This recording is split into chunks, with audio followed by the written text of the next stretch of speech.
Анна Каренина романының бас кейіпкері Анна өзінен 20 жас үлкен, бай, Петербургтың жоғарғы элитасының өкілі Алексей Карениннің әйелі. Екеуі 8 жыл бұрын шаңырақ көтерген және 8 жасар Сережа атты ұлдары бар.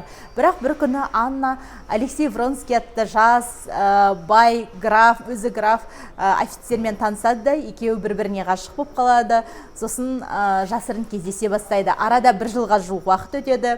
Анна күйеуінен бұл жағдайды жасырып жүргеніне қатты қиналады, бірақ бір күні аяғының ауыр болып қалғанын біліп, ақырында күйеуіне айтып береді. Күйеуі әрине қатты ашуланады, одан кейін өзінің жанында Аннаны ұстап қалғысы келеді. Вронскиймен кездестірмей тастайды. Бұл жағдайдан кейін Анна қызын босанады, оған Анна деп ат береді және өзі де бір өлім аузынан қалады. Оның денсаулығының күрт төмендегенін көрген күйеуі ақырында рұқсатын беріп, Анна кішкентай қызын алып Вронскиймен шетелге, Европаға кетіп қалады. Екеуі Европада біраз уақыт жүріп, қыдырып, бір күні Петербургке қайтып оралады.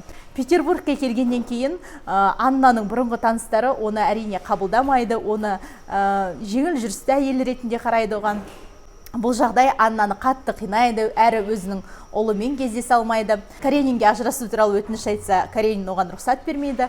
Ақырында Анна қатты қиналып, тіпті Вронский екеуінің арасы қайта-қайта ұрсыса береді, екеуінің арасы суый береді.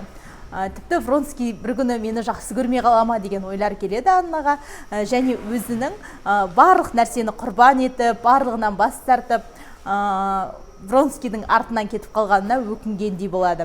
Сондай ойдың шырмауында жүріп, бір күні вокзалға тап болады, ақырында пойыздың астына түсіп қайтыс болады. Ол қайтыс болғаннан кейін Вронский да есін жинай алмайды және өзінің қызы Аннаны Алексей Карениннің тәрбиесіне береді.